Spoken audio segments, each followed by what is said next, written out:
Good morning, all of you. Myself, Dr. Ajit Kumar Surana, Assistant Professor in the Department of Physiotherapy, Suresh Gyanviar University.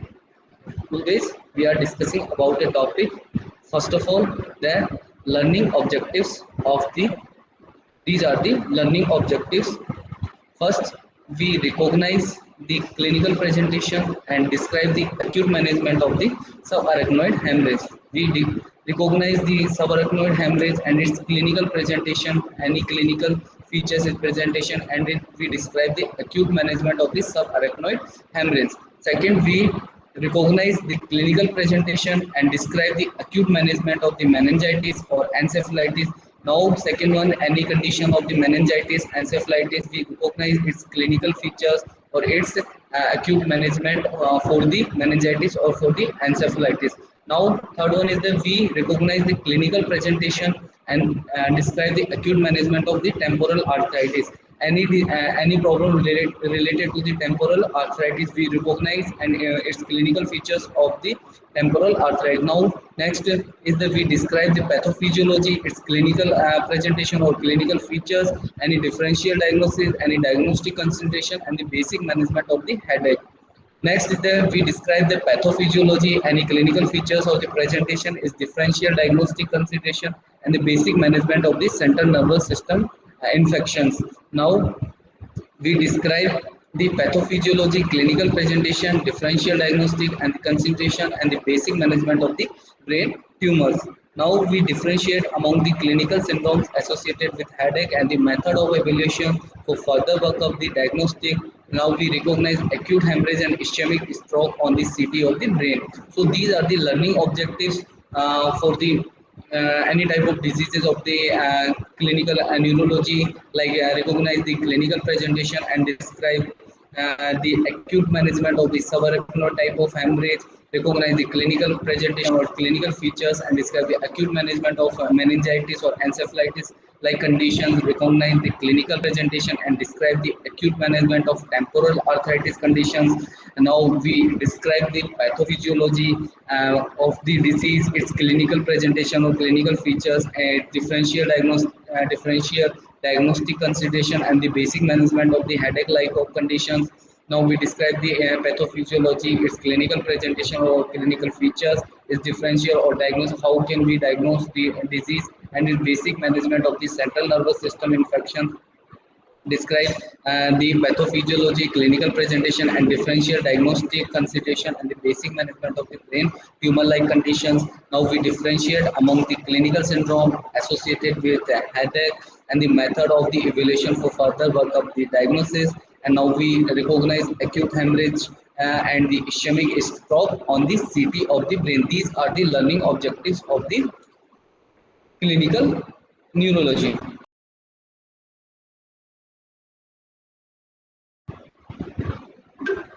Now we are discussing about the sensory disturbance. 50% will present with symmetrical distal limb paresthesias before clinically evidence limb weakness. Early finger paresthesias suggest a patchy process, unlike the pattern seen with distal axonopathies. Paresthesias of trunk or face unusual, but sensory loss over the trunk frequent and a pseudo level may be evident. Beware if definite sensory level present, as this may suggest structural cord disease. So this is all about the sensory disturbance. 50% will present with symmetrical distal limb paresthesia before clinically evidence limb weakness. Early finger paresthesia suggests a patchy process, unlike the pattern seen with distal axonopathies. Now that dysautonomia occurs, occurs in about 65% of the cases. Dysautonomia occurs in about 65% of the cases. More frequent in patient with severe paralysis. It is more frequent in patient with a severe paralysis and ventilator difficulties, but may develop in mild cases.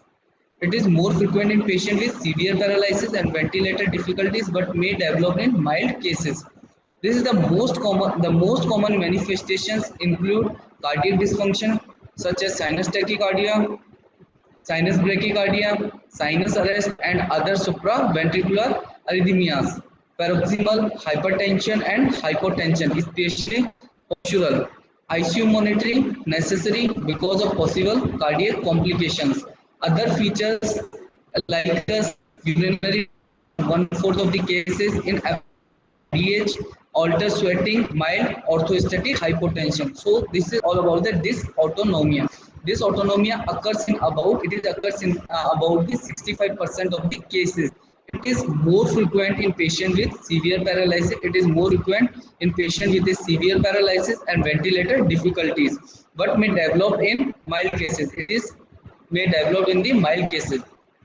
It is the most common manifestations include cardiac dysfunction, includes the cardiac dysfunction such as tachycardia, sinus bradycardia, sinus arrest, and other supraventricular arrhythmias, paroxysmal hypertension, and the hypotension, especially postural. ICU monitoring necessary because of possible cardiac complication. ICU monitoring is necessary because of the possible cardiac complications. Other features like ileus, urinary retention in the one-fourth of the cases, inappropriate ADH, altered sweating, mild orthostatic hypotension. Now the cranial nerve involved is observed in cranial nerve is observed in the 45 to 75% of the patient with the GBS or Guillain-Barré syndrome. Cranial nerve mainly third to 6 and 9 to 12 may be affected. Common complaint includes facial palsy. So cranial nerve involved is observed in the 45 to 75% patient with the Guillain-Barré syndrome. Cranial nerve third to 7th and the 9 to 12 may be affected in the Guillain-Barré syndrome, or it is more common complaint includes facial palsy. In facial palsy, there is diplopia, dysarthria, dysphagia, ophthalmoplegia, pupillary disturbance, facial and oropharyngeal weakness. There is a facial and the oropharyngeal weakness usually appears after the trunk and limbs are affected. They are usually appears after the trunk and the limbs are affected. The Miller-Fisher variant of the Guillain-Barré syndrome is unique in that this subtype begins with cranial nerve deficit. So cranial nerve involved is observed in the 45 to 75% patient with the Guillain-Barré syndrome. Most common cranial nerve involved are 3rd to 6 and 9 to 12 may be affected. So common complaint includes facial palsy. Common complaint includes the facial palsy, diplopia, dysarthria, dysphagia, ophthalmoplegia, pupillary disturbance, facial and the oropharyngeal weakness usually appears after the trunk and limbs are affected. The Miller-Fisher variant of the Guillain-Barré syndrome is unique in that this subtype begins with cranial nerve deficit. Now the symptoms become progression, antecedent illness. Next is antecedent illness. Up to two-thirds of the patient with Guillain-Barré syndrome report an antecedent illness. Up to two-thirds of the patient with Guillain-Barré syndrome report an antecedent illness or event 1 to 3 weeks prior to the onset of the weakness. 1 to 3 weeks prior to the onset of the weakness. Upper respiratory and the gastrointestinal illness are most commonly reported conditions. Upper respiratory and the gastrointestinal illness are the most commonly reported conditions. Symptoms generally have resolved by the time the patient present with the neurological condition. So in antecedent illness, up to two-thirds of the patient with Guillain-Barré syndrome report an antecedent illness. With GBS, they report an antecedent illness or event 1 to 3 weeks prior to the onset of the weakness. 1 to 3 weeks prior to the onset of the weakness. Upper respiratory and the gastrointestinal illness are the most commonly reported condition. Gastrointestinal illness are the most commonly reported condition. Symptoms by the time the patient present with the neurological condition. Now, Guillain-Barré syndrome symptom progression. Guillain-Barré syndrome symptoms are progression. The mean time to peak of the symptom is 12 days. The mean time to peak of the symptom is 12 days from first neurological symptoms, with 98% of the patient reaching a peak by 4 weeks. So the mean time to peak of the symptom is 12 days from first neurological symptoms, with 98% of the patient reaching a peak by 4 weeks. A plateau phase of the persistent unchanging symptoms then ensue, followed days later by the gradual symptoms. Recovery usually begin 2 to 4 weeks after the progression ceases. The mean time to clinical recovery is 200 days. So, Guillain-Barré syndrome symptom progression. The mean time to peak of the symptom is 12 days. The mean time to peak of the symptom is 12 days from first neurological symptoms, with 98% of the patient reaching a peak by the 4 weeks. A plateau phase of the persistence, unchanging symptoms then ensues, followed days later by the gradual symptom improvement. Recover usually begins 2 to 4 weeks after the progression ceases. The mean time to clinical recovery is 200 days. Now the differential diagnosis of the Guillain-Barré syndrome. These are the acute peripheral neuropathies. These are the acute peripheral neuropathies like toxic. In toxic there is thallium, arsenic, lead, and hexane, organophosphate. In drugs there is amiodarone, perhexylene, gold, alcohol, porphyria, systemic vasculitis, poliomyelitis, diphtheria, tick paralysis, critical illness, polyneuropathies. These are the differential diagnosis. First is acute peripheral neuropathy. Peripheral neuropathy, there is toxic like thallium, arsenic, lead, and hexane, organophosphate. Drugs like amiodarone, perhexylene, gold, alcohol, porphyria, systemic vasculitis, poliomyelitis, diphtheria, tick paralysis, or critical illness, polyneuropathy. Now the disorder of the neuromuscular transmissions. Disorders of the neuromuscular transmission are the botulism or the myasthenia gravis. These are the disorder of the neuromuscular transmission. Central nervous system. Now second one is the central nervous system disorders. Central nervous system disorders are the basilar artery occlusion or acute cervical transverse myelitis. Basilar artery occlusion or acute cervical transverse myelitis. These are the central nervous system disorders. Basilar artery occlusion or the acute cervical transverse myelitis. So these are the disorder of the neuromuscular transmission. In disorder of the neuromuscular transmission, there is botulism and myasthenia gravis. In central nervous system disorder, there is basilar artery occlusion or the acute cervical transverse myelitis. Now the diagnostic procedure. Diagnostic procedure include the first is the cerebrospinal fluid investigation, CSF fluid investigation of the cerebrospinal fluid. It will elevate at some stage of the illness.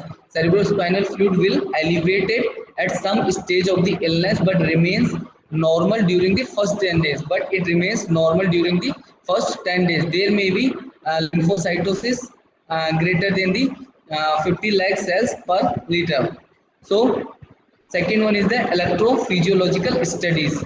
It includes electrophysiological studies includes nerve conduction studies and electromyography. They are normal in the early stage but show typical changes after a week. In the early stage but show typical changes after a week or so with conduction block and the multifocal motor slowing, sometimes most evident proximally as delayed F waves. So these are the diagnostic procedures. Diagnostic procedure includes the first one is the cerebrospinal fluid investigation. It will elevate cerebrospinal fluid investigation. It will elevate at some stage of the illness, but it remains normal during the first 10 days. There may be lymphocytosis. Second one is the electrophysiological studies. Electrophysiological studies includes nerve conduction studies and electromyography. They are normal in the early stage but show typical changes after a week or so with conduction block and the multifocal motor slowing, sometimes most evidence proximally as delayed F waves. Now the further investigative procedures can be undertaken to identify an underlying causes. For example, further investigative procedures can be undertaken to identify an underlying cause. For example, like chest X-ray, stool culture, and appropriate immunological tests. Stool culture, appropriate immunological tests to rule out the presence of cytomegalovirus or the mycoplasma. Second is antibodies to the ganglionicytes GQ1B for Miller-Fisher variant. So these are the further investigative procedure can be undertaken to identify an underlying causes like chest X-ray, stool culture, and the appropriate immunological test to rule out the presence of the cytomegalovirus or the mycoplasma. Second one is the antibodies to the ganglioside GQ1B for Miller-Fisher variant. Now, next one is the MRI or magnetic resonance imaging. Next is the lumbar puncture. That is most but not all. Most but not all patients with Guillain-Barré syndrome have an elevated cerebrospinal fluid protein level. It is more than 400 mg per liter with normal CSF cell counts. Elevated or rising protein level on series lumbar punctures and 10 or fewer mononuclear cells. MM3 strongly support the diagnosis. So next investigations are the MRI and lumbar puncture. In lumbar puncture, it is most but not all patients with the Guillain-Barré syndrome have an elevated cerebrospinal fluid protein level with more than 400 mg per liter with normal CSF cell counts, elevated or rising protein levels on series lumbar punctures and 10 or fewer mononuclear cells, that is MM3 strongly support the diagnosis. Now the prognosis of the Guillain-Barré syndrome. Guillain-Barré syndrome can be devastating disorder. Guillain-Barré syndrome can be a devastating disorder because of a sudden and unexpected onset. It is a most devastating disorder because it is a sudden and unexpected onset. In addition, recovery is not necessary quickly. In addition, the recovery is not necessary quickly. As noted above, the patient usually reach the point of greatest weakness. And notice above, the patient usually reach the point of greatest weakness or paralysis days or weeks after the first symptoms occurs. Symptoms then stabilize at this level for a period of days. Symptoms then stabilize at this level for a period of days, weeks, or sometimes months. The recovery period may be as little as a few weeks or as long as few hours, few years. The recovery period, it may be little as a few weeks or as long as a few years. About 30% of those with Guillain-Barré, about 30% of patients with those with Guillain-Barré syndrome still have a residual weakness after 3 days. About 3% may suffer a relapse of muscle weakness and tingling sensation many years after the initial attack. So this is the prognosis of the Guillain-Barré syndrome. Guillain-Barré syndrome can be a devastating disorder because of its sudden and unexpected onset. In addition, recovery is not necessarily quick. In addition, the recovery is not necessarily quick. As noted above, patient usually reach the point of greatest weakness or the paralysis. As noted above, the patients usually reach the point of greatest weakness or paralysis days or weeks after the first symptoms occurs. Symptoms then stabilize at this level for a period of days, weeks, or sometimes months. The recovery period may be as little as a few weeks or as long as a few years. About 30% of those with Guillain-Barré still have a residual weakness after 3 years. About 3% may suffer a relapse of muscle weakness and tingling sensation many years after the initial attack. Guillain-Barré syndrome patient face not only physical difficulties. Now the Guillain-Barré syndrome patient not only face physical deformities but emotionally painful periods as well. It is often extremely difficult to the patient to adjust to sudden paralysis. It is often extremely difficult for a patient to adjust to sudden paralysis and dependence on others for help with routine daily activities. Patients sometimes need psychological counseling to help them adapt. So, Guillain-Barré syndrome patients face not only physical difficulties. Guillain-Barré syndrome patients they not face only physical difficulties but emotional painful periods as well. It is often extremely difficult. It is often extremely difficult for patient to adjust to this sudden paralysis and dependence on others for help with routine daily activities. Patients sometimes need psychological counseling to help them adapt.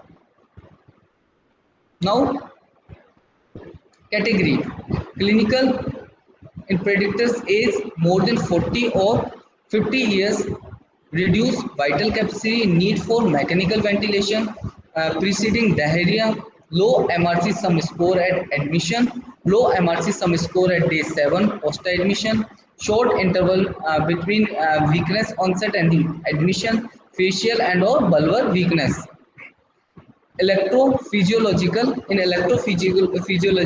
in excitable nerves low summated distal compounds muscle action potential is less than 20% of lower limits of normal. Biologically none of definite value, more confirmatory studies required. Now the management. There is no known cure for Guillain-Barré syndrome. There is no known cure for the Guillain-Barré syndrome. However, there are therapies that lessen the severity of the illness and accelerate the recovery in the most patient. There is a therapies that lessen the severity of the illness and accelerate the recovery in the most patient. There are also a number of ways to treat the complications of the disease. Also a number of ways to treat the complications of the disease. In medical management, the mainstay of the medical management of the patient with the Guillain-Barré syndrome is the plasmapheresis. The mainstay of the medical management of the patient with the Guillain-Barré syndrome is the plasmapheresis. In plasmapheresis, blood is removed from the body. In plasmapheresis, the blood is removed from the body. The red and white cells are separated from the plasma. Now the red and white cells are separated from the plasma, and only the bloods are returned to the patient, and only the blood cells are returned to the patient. It is thought that removing the plasma eliminates some of the immune factors. It is thought that the removing the plasma, it eliminates some of the immune factors that are responsible for the disease progression. That is responsible for the disease progression. Plasmapheresis helps in following ways: it reducing the length of the illness, or it shorten time on mechanical ventilation. It shorten the time of mechanical ventilation and early ambulation. So medical management, the mainstay of the main of the medical management of the patient with the Guillain-Barré syndrome is plasmapheresis. In plasmapheresis, the blood is removed from the body. The red and white cells, white blood cells are separated from the plasma, and only the blood cells are returned to the patient. It is thought that removing the plasma, it eliminates some of the immune factors that are responsible for the disease progression. Plasmapheresis helps in following ways: it reducing the length of the illness, shortening time on mechanical ventilation or early ambulation. Now, intravenous immunoglobulin.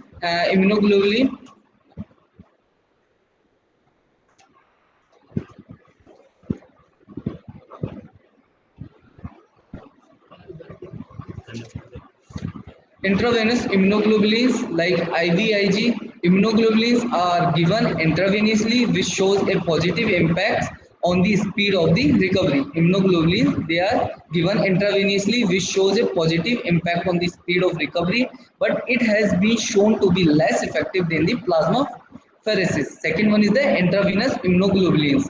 Intravenous immunoglobulins or IVIG. Immunoglobulins are given intravenously. They are immunoglobulins. They are given intravenously, which shows a positive impact. It shows a positive impact on the speed of the recovery. It shows a positive impact on the speed of the recovery, but it has been shown to be less effective than the plasmapheresis. It is show to the less effective than the plasmapheresis. So these are the two medical therapies for the Guillain-Barré syndrome. First one is the plasmapheresis. In plasmapheresis, we separate the white blood cells and red blood cells from the plasma. Then introduce the red cells. Introduce the blood cells again into the body.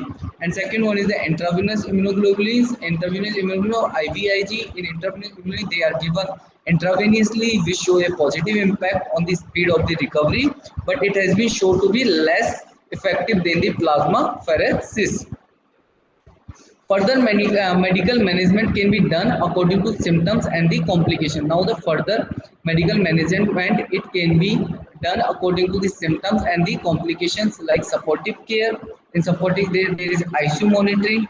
ICU monitoring, basic medical management often determines mortality and the morbidity. Second one is the ventilatory support. Ventilatory support, there is atelectasis, leads to the hypoxia, hypercaribia. Letter finding, arterial blood gases may be misleading. Vidal capacity, tidal volume, and the negative inspiratory force are the best indicators of the diaphragmatic functions. Progressive decline of these functions indicate an impending need of ventilatory assistance. Mechanical ventilation usually require if VC drop below about 40 mm per Hg. Okay, now Guillain-Barré syndrome. Guillain-Barré syndrome or Guillain-Barré syndrome. Guillain-Barré syndrome or Guillain-Barré syndrome, also known as Landry's palsy, is a classic lower motor neuron disorder. It is a reactive, self-limited autoimmune disease in which the body's immune system attacks part of the peripheral nervous system and which present as acute generalized weakness. So, this is the definition of Guillain-Barré syndrome. Guillain-Barré syndrome or Guillain-Barré syndrome. It is also known as Landry's palsy. It is a classic lower motor neuron disorder. It is a classic lower motor. It is mainly a lower motor neuron disorder. It is reactive, self-limited autoimmune disease. It is a reactive, self-limited autoimmune disease in which the body's immune system attacks part of the peripheral nervous system. Means own body immune system, it attacks part of the peripheral nervous system and which present as acute generalized weakness. Now it is referred to as a syndrome because it represents a broad group of demyelinating inflammatory polyradiculoneuropathies. So it is referred to as a syndrome because it is represents a broad group of demyelinating inflammatory polyradiculoneuropathies. Now GBS can also be classified into the following categories. It is now classified into the following categories. First one is the acute inflammatory demyelinating polyneuropathy or AIDP. Acute inflammatory demyelinating polyneuropathy or AIDP. Now, the acute inflammatory demyelinating polyneuropathy, the immune response damages the myelin coating. In acute inflammatory demyelinating polyneuropathy, the immune response damages the myelin coating and interferes with the transmission of nerve signals. In AIDP, the immune response, it damages the myelin coating and it interferes with the transmission of the nerve signals. So this is all about the GBS or Guillain-Barré syndrome. It is referred to as a syndrome because it represents a broad group of demyelinating inflammatory polyradiculoneuropathies, or it may be classified into following categories like AIDP or acute inflammatory demyelinating polyneuropathy, AIDP or acute inflammatory polyneuropathy. In this, the immune response damages the myelin protein and it interferes with the transmission of the nerve signals. Now, axonal can be further divided into, now the axonals, they can be further divided into, first one is the acute motor axonal neuropathy or AMAN, acute motor axonal neuropathy, or acute motor sensory axonal neuropathy. In the above two, the axons themselves are damaged by the immune response. In both, in acute motor axonal neuropathy or in acute motor sensory axonal neuropathy, the axons, they are themselves are damaged by the immune responses. Now second one is the Miller-Fisher syndrome. Miller-Fisher syndrome is a rare acquired nerve disease. It is a rare or acquired nerve disease that is geographically variable variant of Guillain-Barré syndrome. It is a geographically variable variant of Guillain-Barré syndrome. It is observed in about 1% 5% of all GBS cases. It is observed in about 1% to the 5% of all GBS cases in the Western countries. Yet up to the 19% and the 25% in the Taiwan and the Japan are respectively. So first one, acute inflammatory demyelinating disease. It has a axonal. It is can be further divided into acute motor axonal neuropathy or acute motor sensory axonal neuropathy. In this, about two, the axons, they themselves are damaged by the immune responses. Second one is the Miller-Fisher syndrome. It is a Miller-Fisher syndrome. It is a rare Acquired nerve disease. It is a rare or acquired nerve disease that is geographically variable variant of the Guillain-Barré syndrome. It is observed in 1 to 5% of the GBS cases in the Western countries, yet up to the 19% and 25% in the Taiwan and the Japan respectively. Now the etiology of the Guillain-Barré syndrome. The Guillain-Barré syndrome and its variants are considered post-infectious. The Guillain-Barré syndrome and its variants, they are considered post-infectious immune-mediated neuropathy. These are the post-infectious immune-mediated neuropathies. Evidence from animal models suggests a key role of molecular mimicry. Now, the evidence from animal models, they suggest a key role of molecular mimicry in Campylobacter jejuni gastrointestinal infections. A liposaccharides present in the outer membrane of the bacteria is similar to the gangliocytes that are components of the peripheral nerves. Therefore, an immune response triggered to the fight infections, an immune response is triggered to fight infection can lead to a cross reaction on host nerves. So this is the etiology of the Guillain-Barré syndrome. Guillain-Barré syndrome and its variant, they are considered post-infectious immune-mediated neuropathy. They are considered as a post-infectious immune-mediated neuropathies. Evidence from animal models, they suggest a key role of molecular mimicry in Campylobacter jejuni gastrointestinal infections. A liposaccharides present in the outer membrane of the bacteria is similar to the gangliocytes that are components of the peripheral nerves. Therefore, an immune response triggered to the fight infection can lead to a cross reaction on the host nerves. Now, many infections have been linked with Guillain-Barré syndrome. Many infections, they have been linked with the Guillain-Barré syndrome. The most common are the gastrointestinal or the respiratory illness. So, many infections, they are linked with the Guillain-Barré syndrome. The most common are the gastrointestinal or the respiratory illness. Up to the 70% of the patient have reported an antecedent illness. Up to the 70% of patients have reported an antecedent illness in the 1 to 6 weeks before the presentation of the Guillain-Barré syndrome. During the Zika virus outbreak, many GBS cases were described, and the result of this study indicate GBS pathophysiologic logic mechanism that may be more common after Zika infection. Case reports detail many other possible etiologies linked to the Guillain-Barré syndrome, including medications and the surgery. So, many infections have been linked with the Guillain-Barré syndrome. The most common infections that are linked with the Guillain-Barré syndrome are the gastrointestinal or the respiratory illness.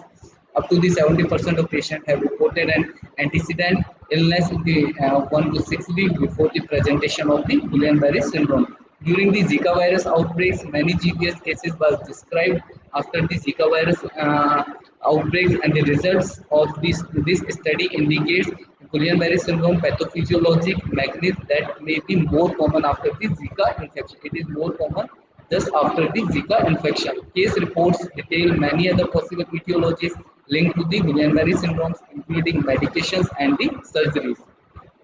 Now, in 1976, flu vaccination against the influenza A H1N1 antigen lead to the well-documented increase. It increased the incidence of cases of the Guillain-Barré syndrome. However, further surveillance data of flu vaccination in subsequent years have described only one additional case of the Guillain-Barré syndrome for every 1 million vacancies.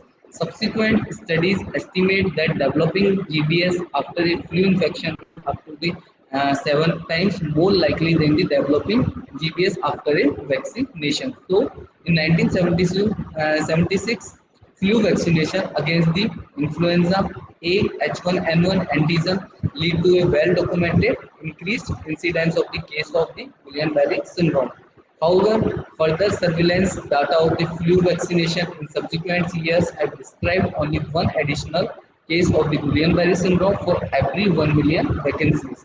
Subsequent studies estimate that the developing Guillain-Barré syndrome after a flu infection is up to the 7 times more likely than developing Guillain-Barré syndrome after a vaccination. Now, the pathophysiology of Guillain-Barré syndrome is very complex. Guillain-Barré syndrome is considered to be an autoimmune disease triggered by preceding bacterial or the viral infection. So, the pathophysiology of the Guillain-Barré syndrome is complex because Guillain-Barré syndrome is considered to be an autoimmune disease. It is considered to be an autoimmune disease triggered by preceding bacterial or viral infection. It is triggered by preceding bacterial or the viral infection like Campylobacter jejuni, cytomegalovirus, Epstein-Barr virus, and Mycoplasma pneumonia are the commonly identified antecedent pathogens. So the pathophysiology of the Guillain-Barré syndrome it is very complex. Now, in the acute motor axonal neuropathy or AMAN form of the GBS, the infecting organisms probably share homologous epitopes to a components of the peripheral nerves or molecular mimicry, and therefore the immune response cross-react with the nerve causing axonal degeneration. The target molecule in the AMAN are likely to be the gangliosides GM1, GM1B, GDA, GD1A and GALNAC GD1A expressed on the motor axonema. In the acute inflammatory demyelinating polyneuropathies, form immune system reaction against target epitopes in the Schwann cells or the myelin results in the demyelination. However, the exact target molecules in the case of AIDP have not yet been identified. So, in the acute motor axonal neuropathy form of the Guillain-Barré syndrome, the infecting organism probably share homologous epitopes to a components of the peripheral nerves or molecular mimicry, and therefore the immune response cross-react with the nerves causing axonal degeneration. The target molecules in the AMN are likely to be gangliosides like GM1, GM1B, GDAA, GD1A and GALNAC.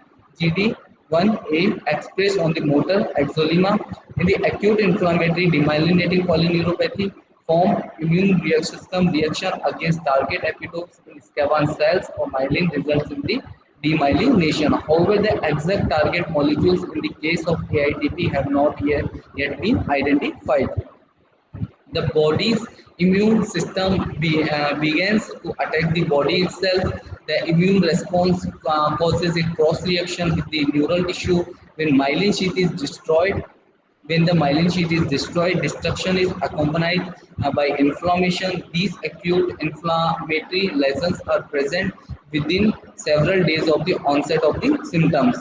The nerve conduction is slowed and may be blocked completely, even though the Schwann cells that produce myelin in the peripheral nervous system are destroyed. The axons are left intact in all but the most severe cases. After the 2 to 3 weeks of the demyelination, the Schwann cells begins to proliferate, inflammation subsides, and remyelination begins. So, the body immune system it begins to attack the body itself. The body immune system it begins to attack the body itself.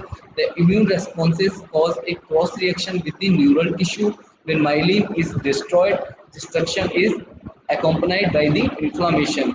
These acute inflammatory lesions are present within several days of the onset of the symptoms. Nerve conduction is slowed. Now the nerve conduction is slowed and may be blocked completely. Even though the Schwann cells that produce myelin in the peripheral nervous systems are destroyed, the axons are left intact in all but the most severe cases.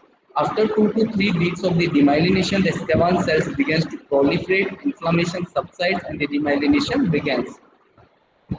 While the GBS or Guillain-Barré syndrome is the most common cause of the acute paralysis, it is the most common cause of the acute paralysis. Exact pathogenesis is still unclear, but the exact pathogenesis it is still unclear. The progression of the demyelination appears different in the progression of the demyelination. It appears different in AMAN types of Guillain-Barré syndrome versus AIDP type. It is progression of the demyelination. It is different in both AMAN type of the GBS versus the AIDP type.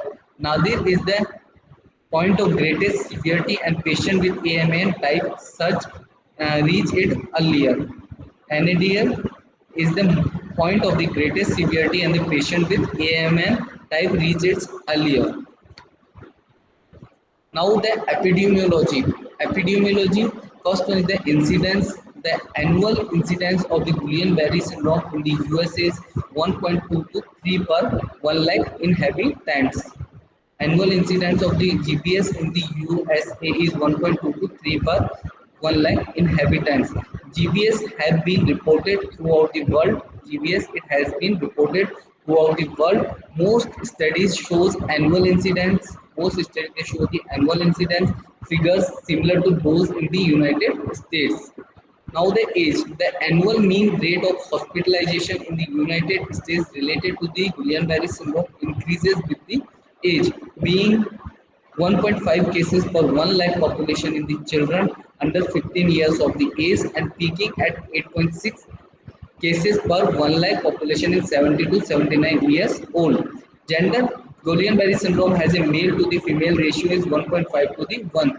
So male are more affected to the Guillain-Barré syndrome as compared to the female. So this is the epidemiology of the Guillain-Barré syndrome. First incidence, the annual incidence of the Guillain-Barré syndrome in USA is 1.23 per 1000 inhabitants. 1 lakh inhabitants. Guillain-Barré syndrome has been reported throughout the world, but it has been reported throughout the world. Most studies shows annual incidence figures similar to those in the United States. Now the age, the annual mean rate of hospitalization in the United States related to the Guillain-Barré syndrome increases with the age being 1.5 cases per 1 lakh population in children under 15 years of the age and peaking at 8.6 cases per 1 lakh population in 70 to 79 years old. Gender, the Guillain-Barré syndrome has a male to female ratio of 1.5 to the 1. He typically, patient with Guillain-Barré syndrome present 2 to 4 weeks following a relatively benign gastrointestinal or the respiratory illness with complaints of the finger, dysesthesia, and proximal muscle weakness of the lower limbs. The weakness may progress over hours to the days to involve the arm. Now the weakness it may progress over hours to the days to involve the arm, trunk, cranial nerves, and the muscles of the respiration. Variants of the Guillain-Barré syndrome may present as pure motor dysfunction or acute dysautonomia. A typical GBS is an acute predominantly motor neuropathy involving distal limb paresthesia, relatively symmetrical leg weakness and the frequent gait ataxia. So a typical patient with Guillain-Barré syndrome present 2 to 4 weeks following a relatively benign gastrointestinal or the respiratory illness with the complaints of the finger, dysesthesias and the proximal muscle weakness of the lower limbs. The weakness may progress over hours to the days to involve the arms, trunk, cranial nerves and the muscles of the respiration.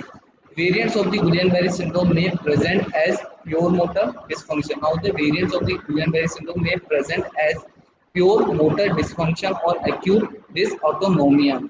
A typical Guillain-Barré syndrome is an acute. Now the typical Guillain-Barré syndrome is an acute predominantly motor neuro. It is an acute predominantly motor neuropathy. It involving the distal limb paresthesia, relatively symmetric leg weakness, and the frequent gait ataxia. Now most cases will have subsequently arm weakness. Most cases will have subsequent arm weakness and possibly the weakness of the facial, ocular or the oropharyngeal muscles. Weakness is always bilateral, although some asymmetric in onset and severity is common. Proximal muscle weakness very frequent, especially initially with subsequent distal arm and the leg weakness. Guillain-Barré syndrome with a descending pattern of the weakness seen in 14% cases, onset initially with cranial nerve or arm muscle weakness, followed by leg weakness. In 1 is to 3 of cases, the degree of weakness in arms and leg is roughly equal. So the most cases with the Guillain-Barré syndrome will have subsequent arm weakness and possibly the weakness of the facial, ocular and the oropharyngeal muscles. Now the weakness is always bilateral. Weakness, it is always bilateral. Although some asymmetric in onset and severity, it is common. Proximal muscle weakness. Now the proximal muscle weakness very frequent, especially initially, with subsequent distal arm and leg weakness. Guillain-Barré syndrome with a descending pattern of weakness seen in 14% of the cases. Onset initially with cranial nerve or the arm muscle weakness, followed by leg weakness.